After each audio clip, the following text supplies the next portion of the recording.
Assalamualaikum warahmatullahi wabarakatuh. Alhamdulillah, karena sudah kompak, sudah semangat, kita tambah pantun Ustaz ya. Pohon salam tumbuh di dekat sumur. Yang tadi jawab salam insya Allah panjang umur. Amin. Karena amin tambah satu lagi salam deh ya. Pohon salam tumbuh di sebelah pohon sawit. Yang tadi jawab salam insya Allah selalu banyak duit. Amin. Akor lah itu ya. Panjang umur, banyak duit, murah rezeki. Amin ya rabbal alamin. Alhamdulillah, alhamdulillahilladzi hadana li hadza wa ma kunna linahtadiya laula an hadanallah. Asyhadu an la ilaha illallah wahdahu la syarikalah wa asyhadu anna sayyidana wa nabiyyana Muhammadan abduhu wa rasuluh. Allahumma shalli wa sallim ala sayyidina Muhammadin wa ala alihi wa sahbihi ajma'in.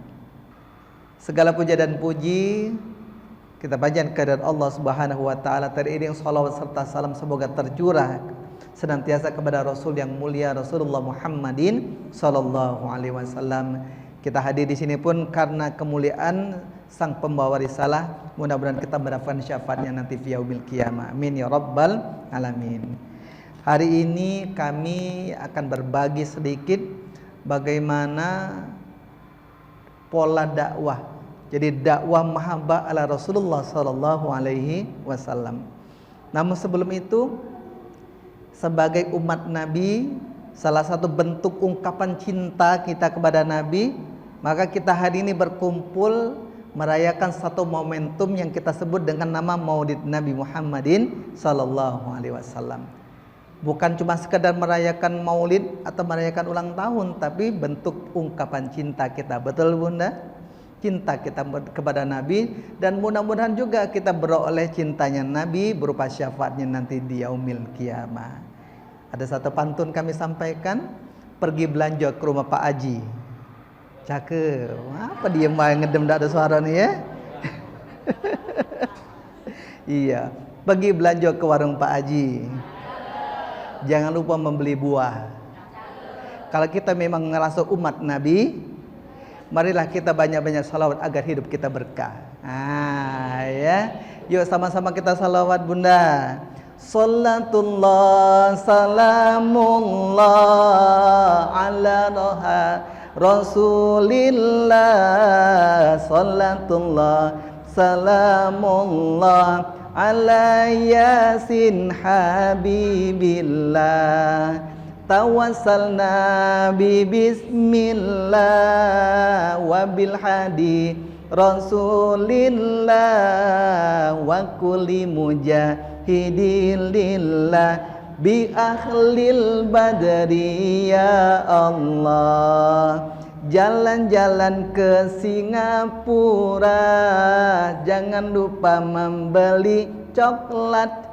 Kalau hidup mau bahagia, jangan pernah tinggalkan salatullah salamullah ala Toha Rasulillah. Salatullah salamullah ala Yasin Habibillah. Allahumma sholli wa sallim ala sayyidina Muhammad wa ala ali Muhammad. Nanti lanjut sendiri di rumah Bunda ya. Iya, kalau sekarang kita salawatan sampai habis sudah cukup waktu kita ya. Insya Allah.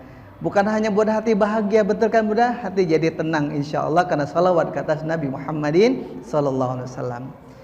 Kalau kita lihat bagaimana dakwah Nabi sallallahu alaihi wasallam, bukan hanya ketika risalah Quran itu diturunkan oleh Allah untuk disampaikan kepada sang Nabi, namun dakwah Nabi sudah lebih dahulu terwujudkan sejak dari usia remaja, betul? Maka kita kenal Nabi dengan sosok yang dijuluki dari dulu dengan gelar, dengan julukan Al-Amin, yang maha atau yang dipercaya. Gelar itu dinisbatkan apa? Karena sosok yang mulia ini telah mencontohkan keteladanan, kejujuran dengan nilai-nilai akhlak yang mulia. Namun bukan di situ saja. Bahkan dakwah Nabi itu terasa sampai setelah meninggalnya sosok yang mulia. Pernah kita dengar Bunda kisah tentang setelah sepeninggalnya Rasulullah sallallahu alaihi wasallam. Ketika itu seorang sahabat Rasul, Abu Bakar As-Siddiq, datang kepada anaknya. Wahai anakku, aku ingin menyambungkan sesuatu yang biasa dilakukan suamimu waktu masih hidup. Apa kata anaknya? Wahai ayahku, suamiku dulu selalu pas waktu makan siang bawa makanan. Makanan ini diberikan kepada seorang pengemis buta yang ada di pasar. Bukan cuma dibawakan ayahku, tapi juga disuapkan oleh beliau sampai sang pengemis kenyang menikmati makannya. Baik, kalau begitu aku akan lanjutkan kebiasaan suamimu itu. Berangkatlah Khalifah Abu Bakar untuk menuju ke pasar. Setelah mencari, dia dapatkan yang dimaksudkan. Lalu dia mulai membuka makanan yang dibawa dan menyuapkanlah kepada sang pengemis. 1 suap, 2 suap. Dia dengarkan sang pengemis menikmati makanannya sambil bersyair dan bersajak.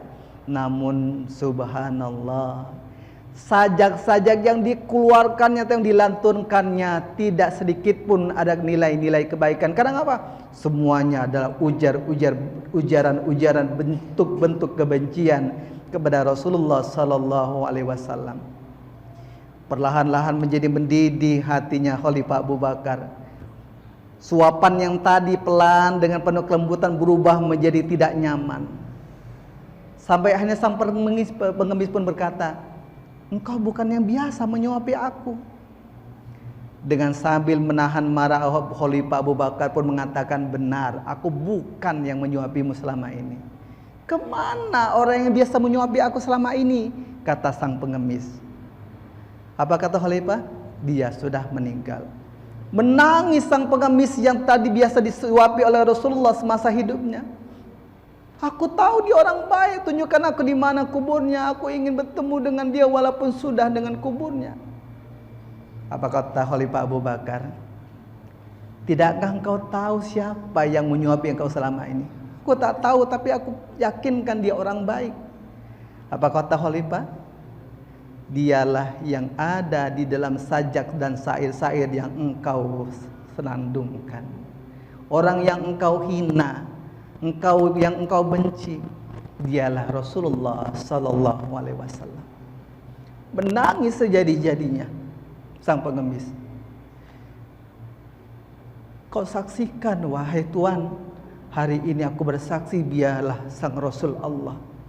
Akhirnya ucapkanlah sang pengemis tadi dengan ucapan 2 kalimat syahadat. Asyhadu an la ilaha illallah wa asyhadu anna Muhammadar Rasulullah.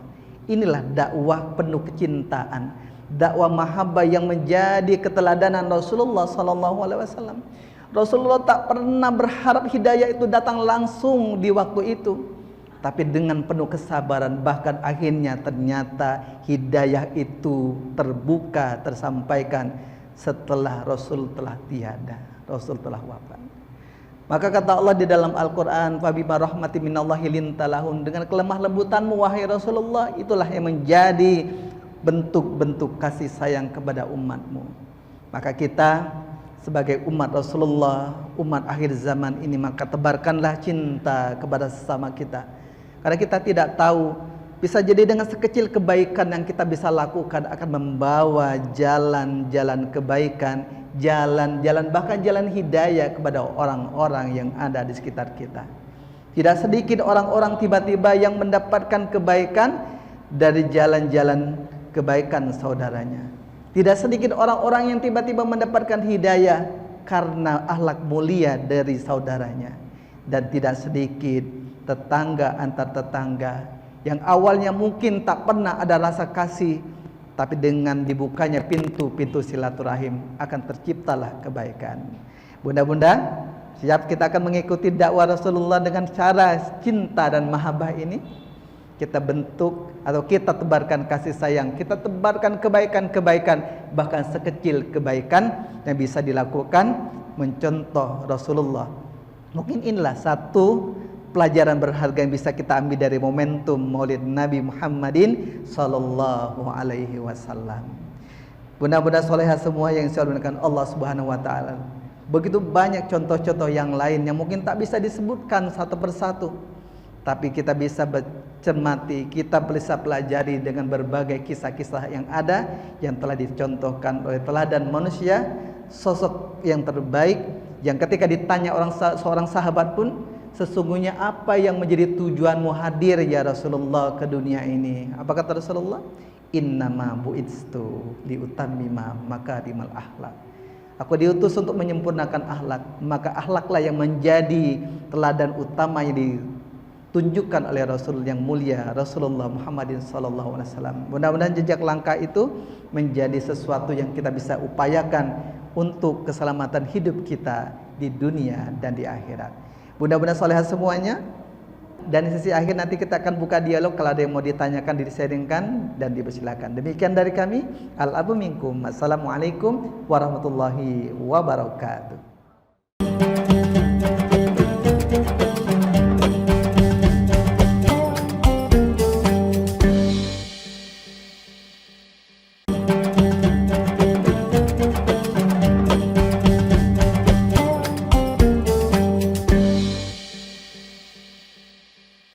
Ustadz ini nanya, dalam kehidupan sehari-hari kita nih kadang imannya naik seminggu, nah futurnya ini lebih banyak lagi dalam 3 minggunya futur, apalagi setelah kita menstruasi. Biasanya untuk mengembalikan iman ini agak susah.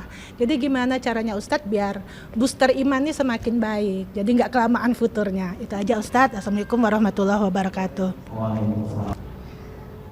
Baik, menjawab dari pertanyaan yang masuk tadi, bagaimana menghadirkan iman yang selalu stabil, apalagi wanita, ada masa-masanya yang memang masa futur ya, ketika memang kondisi sedang dalam kondisi yang tidak boleh beribadah.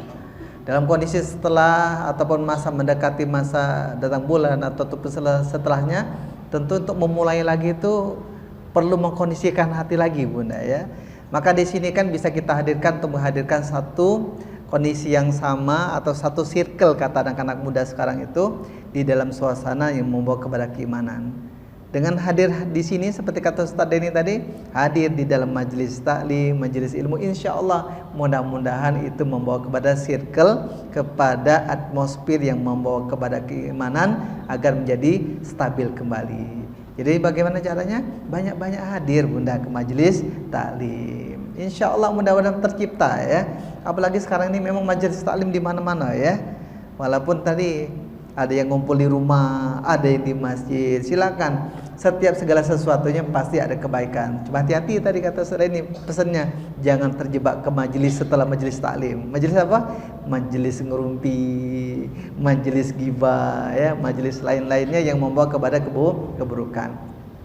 Setelah itu, setelah upaya itu bisa kita upayakan yang lain juga. Salah satunya apa? Yang paling utama, dekatkan kita kepada nur ala nur, cahaya di atas cahaya. Apa itu? Al-Quran. Hadirkan Al-Quran itu menjadi bukan hanya sekedar pelengkap ketika lagi ingin baca, tapi memang kebutuhan. Karena memang sejatinya Quran itu ibarat multivitamin bagi kita. Sehari saja kita tidak baca Quran, maka hati itu akan menjadi gelap gulita. Kenapa? Tak ada cahaya di dalamnya. Maka kalau selama haid tadi tidak pegang Quran, maka setelah selesai dekatkan lebih maksimal. Ibarat kata orang itu, kalau tadi mungkin cuma bisa sebentar, maka banyakkan frekuensinya. Insya Allah mudah-mudahan iman pun akan minimal pun kalau tidak naik lonjak, tapi stabil. Insya Allah. Itu mungkin Bunda ya. Kita upayakan hal-hal demikian di antara hal-hal yang lainnya. Insya Allah. Demikian dari kami. Silakan untuk yang lainnya. Assalamualaikum warahmatullahi wabarakatuh. Tat mau nanya, kan untuk perayaan Maulid Nabi ini banyak yang kayak ada yang setuju dengan tidak setuju. Yang ingin saya tanyakan makna dari perayaan Maulid Nabi dan juga sejak kapan diadakannya Maulidan ini, gitu, Maulid Nabi ini. Itu aja Ustaz. Terima kasih. Wassalamualaikum warahmatullahi wabarakatuh. Ya. Pertanyaan yang kedua ya, pertanyaan yang mana memang masih terjadi kontroversi terhadap istilah sebenarnya. Terhadap istilah. Istilahnya di mana? Istilahnya adalah peringatan Maulid Nabi. Nah, kalau isinya sebenarnya ceramah, isinya adalah membaca Al-Quran, isinya adalah berselawat kepada Nabi Sallallahu Alaihi Wasallam. Kira-kira ada tidak kontroversinya di situ? Tidak. Berarti istilahnya, istilah. Saya pernah dengar cerita nih. Jadi ada cerita. Jadi cerita mungkin yang terkenal atau diketahui paham yang menyatakan bahwa tidak membolehkan peringatan Maulid Nabi adalah dari Saudi. Pernahlah dia diundang ke Indonesia, kasih ceramah. Ceramah dia bilang Maulid Nabi itu bid'ah, bilang Maulid Nabi itu ini gitu kan. Padahal dia hadir di situ adalah kegiatannya peringatan Maulid Nabi, karena dia tahunya disuruh ceramah ketika disebutkan Syekh, yang Syekh lakukan tadi itu adalah peringatan Maulid Nabi. Jadi kan artinya apa?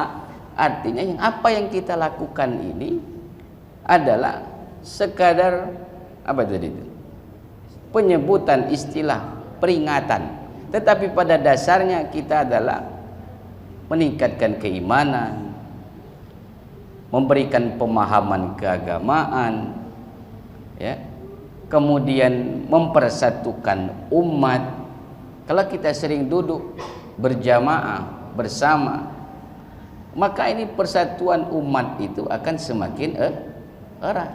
Memang tentang perbedaan pendapat ini jelas ada yang mengatakan bahwa peringatan Maulid Nabi ini munculnya di masa zaman Fatimiyah. Fatimiyah ini dikenal dengan pada masa itu pemahaman akidahnya adalah Syiah. Nah, maka di situ muncul kontroversinya. Berarti kalau memperingati Maulid Nabi sama dengan merayakan ulang tahun. Di situ dikatakan begitu. Padahal kan yang kita hadirkan di sini adalah apa? Kecintaan kepada Nabi Sallallahu Alaihi Wasallam. Bukan kita seperti yang ulang tahun seperti diadakan oleh orang-orang di luar agama Islam. Bukan itu. Ya. Kalau perbedaan pendapat kapan mula? Itu berbeda pendapat. Ada yang mengatakan mulanya itu di masa Salahuddin Al-Ayyubi. Ada juga pendapat yang mengatakan justru ini sudah ada di zaman tahun kedua Hijriah. Ya. Ada pendapat mengatakan telah ada di zaman atau tahun kedua Hijriah. Artinya sudah lama. Tetapi kita jangan terjebak ke dalam perbedaan pendapat itu. Yang kita saat ini lakukan adalah apa isinya? Di sini isinya adalah kita mendengarkan tausiah, mendengarkan ceramah, meningkatkan keimanan, menambahkan kecintaan kita kepada baginda Rasulullah Sallallahu Alaihi Wasallam. Yang kita baca adalah solawat kepadanya, yang kita dengarkan adalah ayat-ayat Al-Quran. Itu. Walaupun terjadi berbagai macam perbedaan pendapat, karena kita ini selalu ada perbedaan pendapat. Bahkan di dalam tata cara saja ada perbedaan pendapat. Itu. Jadi seperti itu, Ibu. Jadi kalau awal mulanya itu pun berbeda pendapat tentang kapan bermulanya. Ada yang mengatakan di zaman Fatimiyah, ada yang mengatakan di zaman Salahuddin Al-Ayyubi, ada juga mengatakan ini sudah ada di tahun kedua Hijriah. Artinya di situ pun terjadi perbedaan pendapat. Jadi kita jangan terjebak ke dalam perbedaan pendapat, tetapi yang kita ikuti adalah apa aktivitas yang dilakukan. Apakah dia bertentangan dengan syariat atau tidak? Selama itu tidak ada bertentangan dengan syariat, maka ikutilah dan yakinlah, insya Allah kita semua nantinya akan mendapatkan keberkahan dari Allah Subhanahu wa taala. Saya kira demikian Ibu ya. Ya.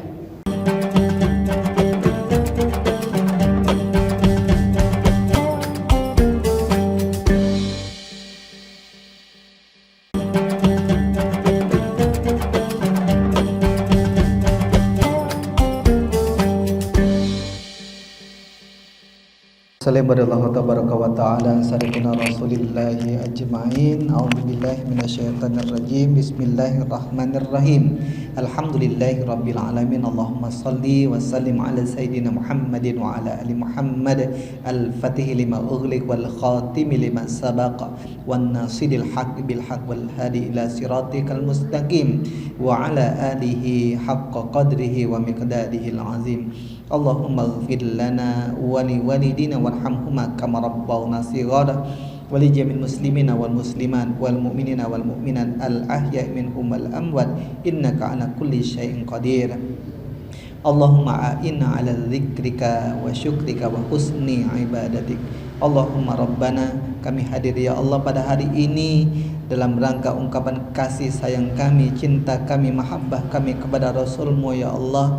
Maka karena itu jadikanlah mahabbah kami ini menjadi jalan untuk kami nanti mendapatkan syafaatnya dari Rasul-Mu yang mulia di yaumil qiyamah. Allahumma rabbana, kami hadir pada hari ini sadar ya Allah dengan berbagai hilap-hilap kami, dengan berbagai dosa-dosa yang pernah kami lakukan di masa lalu atau baru saja kami lakukan. Karena itu ya Allah, kami harapkan pula ampunan-Mu, kami harapkan pula maghfirah dari-Mu atas segala dosa-dosa dan hilap yang telah kami lakukan. Ampunkanlah ya Allah segala dosa dan hilap kami, baik yang kecil ataupun yang besar, yang tersembunyi ataupun yang terang-terangan, yang sengaja ataupun tidak sengaja kami lakukan. Ampunkanlah pula ya Allah dosa dan hilap dari orang-orang yang kami sayangi, dosa-dosa saudara kami, karib kerabat kami, sanak saudara kami, orang-orang yang terdekat dengan kami, suami, istri dan anak-anak kami. Wabil khusus ya Allah, ampunkanlah segala dosa dan hilap kedua orang tua kami.